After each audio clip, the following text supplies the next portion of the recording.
So a couple of days ago, I ended up buying Suicide Squad, and I now understand why people exactly don't like this game, even before it had early release. Like throughout the leaks and everything, people have been just giving this game so much flack and crap. And I was like, you know what, let me buy it, let me give myself a chance to properly review it to see if I actually like it myself. After I finished the story, and really short story by the way, now understand why exactly people don't like it, and I want to explain that further in this video. Now before I start this video, this is a spoiler warning. I will be talking about some story stuff, so if you do want to experience it for yourself, I recommend you come at a later time to check this video out again. Now to start this off, let's get with the biggest problem everybody seems to hate about this game, it being a continuation of the Arkham trilogy and how they've exactly treated Batman in the game. Now each of the Justice League members, Batman included, it just feels like they treated them with no respect, and they just kind of wanted to throw them away to finish the story up very quickly. Now we only see Batman appear like 3 times throughout this game. The rest of the game, he's talking over radio. You know how the criminals in the Arkham games kind of did, and Batman would just fly over and hear their conversations? That's exactly what he did in this game, as he was telling Brainiac's troops what to do. Now this wouldn't be much of a problem to me if his boss fight was kind of handled a little better. Now, I think personally that Batman's fight was the worst in the game, and let me explain why.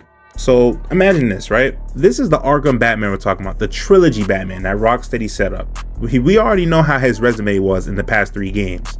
So how come out of every contingency plan, every plan he could have used to defeat these 4 criminals, he decided to use Scarecrow's tear gas? Now, I'm not saying he couldn't have incorporated it into a plan, but he went full on, like he tried to fight using the tear gas and everything like that. And his fight was just shooting a big giant version of him from the Nightmare Bat from the last game in Arkham Knight. And it was just so bad because it was so easy, and it didn't feel like a real fight to me. And then afterwards, when we ended up taking him to Lex, he just he gave us a bit of the classic lines from the animated series, where he was talking about how he was Vengeance the Knight and all of that. And then after that, we ended up to go kill him to bring out Superman. And it was like Batman's fight just kind of came and went, It was so quick that you didn't even realize it was a fight. It's like, that was it? Like, that was honestly my reaction when I played the game. I finished the fight and I was like, is that really it? This is how they're going to treat Batman. Kevin Conroy's final words, his final role as his character, and this is how they treat him?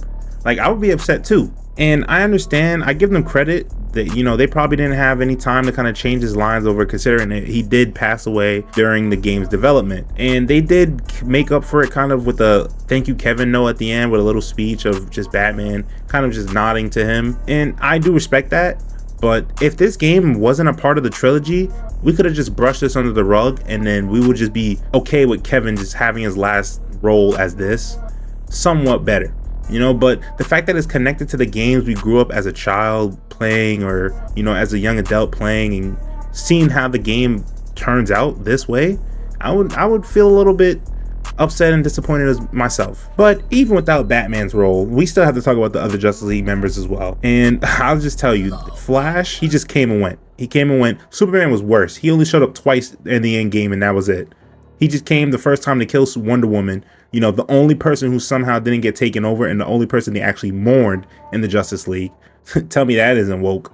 But yeah, he came twice and left. With Wonder Woman, she was just there as well. She'll come at the very end of the fight and then leave. She'll give us a corny speech or whatever, and then do something and then leave. Like, I will say this though, Green Lantern, he was the only one who, kind of had personality, I think, in the game.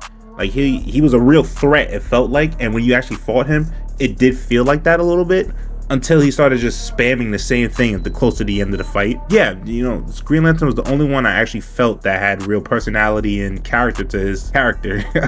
I say, even without that, the story itself is just pretty bland and boring, and it doesn't feel like a real story. But I did find something out close to the end game that I want to kind of explain on and touch on, because this main story that we actually played through isn't fully the main story, I want to say. Now, what I mean by that is there are 13 different universes where Brainiac takes over. Well, 12 actually, but this one is the only one he didn't take over.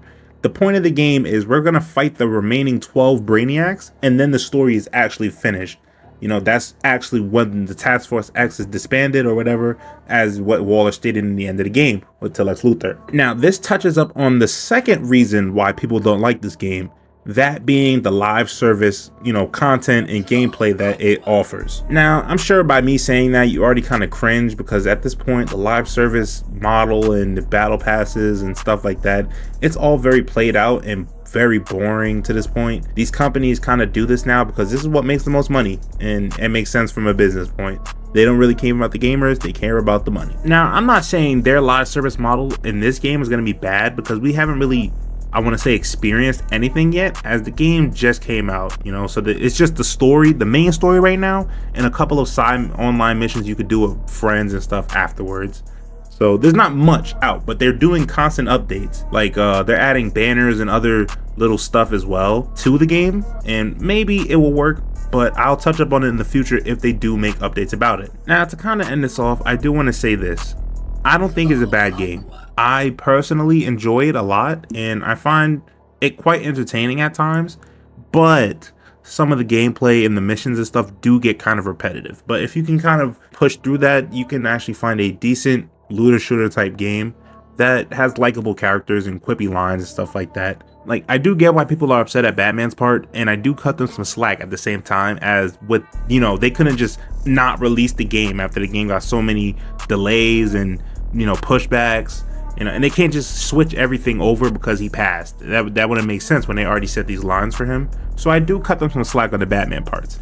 Like, the rest, however, I feel they could have just did a little more with the characters. It just felt like they were just thrown in the wind, you know? They're just there because Brainiac is there and that's it. They didn't have any real important roles aside from Green Lantern, and it just felt like they were kind of disrespected as the Justice League members, you know, the main antagonists that we were supposed to have in this game, and they turned out not to be the main antagonists. They're just side characters. But with that being said, I'm gonna end the video here. It's going on kind of long now. So if you like this, give me a subscribe, and if you want to talk more about this, leave me a comment. You know, we could probably talk in the comments. I'm interested to see how people think of this game. Do they think like I do, or is there another problem you see that I probably didn't see? With that being said, I'm going to end the video here. Until the next one.